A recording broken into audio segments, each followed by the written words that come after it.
What's up? Welcome back. I'm John Stark from MacTheMovieGuy.com, your favorite blind film critic, and today we're going to talk about Nobody 2.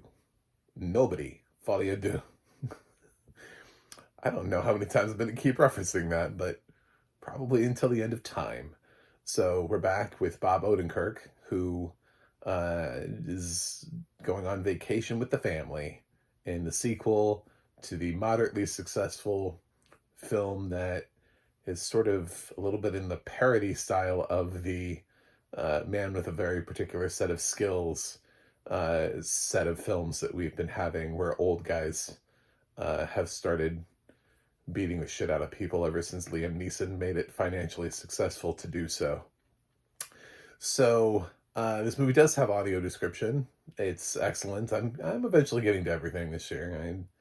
I'm above like 330 2025 titles. I see a lot. I don't always see everything on time, but I get to it. So Nobody 2, I don't think I was like, okay, so we're building a franchise for Nobody. I see you. I don't know that we need a franchise to Nobody, but fine. And then it hit me. We're sidetracking. Join me over here on the sidetrack. It's just a step to the left and then a step to the right. When Nobody 2 had concluded, and I was reminded of the fact that this did not do financially well, and neither did Megan 2.0, the sequel. So I realized what both of these films need for their third entries: holiday editions. I don't care, pick one. Like, pick a holiday edition, because they're both sort of screaming to go on a journey where it's Christmas, Thanksgiving, Halloween, Valentine's Day.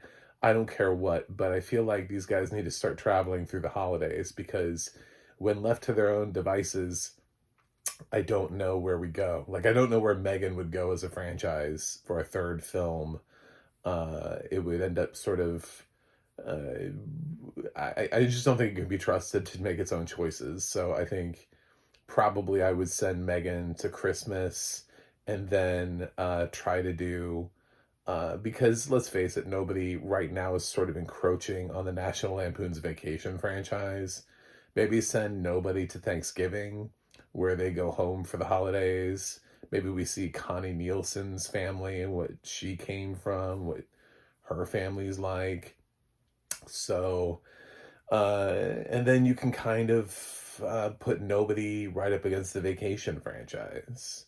Maybe they can take a European vacation after they go Thanksgiving. But I think both of these films need, we need more action holiday films as well. We've tried with like Violent Night, but horror is a different thing. There's like horror holiday and action holiday are two totally different. So the fact that we're getting Silent Night, Deadly Night this year does not satisfy the people who are looking for another Die Hard. Very different things. So in Nobody 2, the plot is that he's still trying to work off the debt from having burned a lot of cash in the first movie. This is definitely a one where you should have seen the first movie. It doesn't really work as a standalone feature, because it, like, the dynamics are weird, and just you, like, with I mean, they don't really discuss how, for example, Bob Odenkirk and Riza are brothers. Like, that just doesn't come up, and there isn't like a conversation. Even when newer characters like Colin Hanks see it, they're not like, how? Question mark. They're just like, yeah, you're brothers. Okay. Because there was a first movie. I was actually quite surprised that Christopher Lloyd survives. I know it's a spoiler, but I really thought the whole time, because he's getting up there in age, and I thought this was going to be one of those ways where they write him out of something, sort of like another project he was in this year. But nope. I actually thought they were going to write him off like really early too, and that Christopher Lloyd was just being written out of things. But he's actually in a significant amount of the movie. So cool. I'm here for it. And the big new cast addition, I guess, is Sharon Stone. We also have John Ortiz here as well. Um, and those are John Ortiz, Colin Hanks, and Sharon Stone have joined the Nobody franchise, for better or for worse. Odd choices, but I think Bob Odenkirk is sort of an odd choice anyway, which is kind of the point. Even though he's made like somewhat of an adjacent film to Nobody, and which is coming out next year, being released, Magnolia, which I totally forgot the name for, but he's got another sort of film in this vein. Uh, Maybe he'll become the new man with a very particular set of skills. And Liam Neeson will just keep making Naked Gun movies, which would be the best possible solution for Liam Neeson's career right now, would be to make a Naked Gun sequel. That's it. There's no other choice for him. Everything else is absolutely abysmal that he's touched. Nothing works. He cannot be trusted to sign on to a script or read one. This was fun. This was fine. I don't know. Is it as good as the first one? I don't know that the first one was revelatory.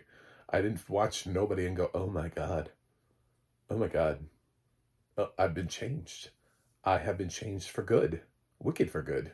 But maybe you were. Maybe you watched Nobody and you were like, well, John Wick, you're dead to me now because I've got nobody. And this is what I need in my life.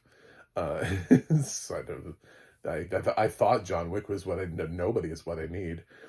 So yeah, I think John Wick perfected the man with a very particular set of skills thing, which had kind of been dying. And then Keanu Reeves took it over and was like, no, we've got this. And now we kind of make films that are vaguely sort of like man with a particular set of skills plus you killed my dog. Mix of mysterious people with, there's always like some sort of like clandestine back operation thing that they work for, like sort of like John Wickian in that regard. So yeah, I think it just has the same sort of creative team behind it. Performances are fine. I didn't really have any. There's a really fun sequence in the arcade, where Bob Odenkirk has to fight people using arcade games, and of course whack-a-mole. I was a little bit like disappointed.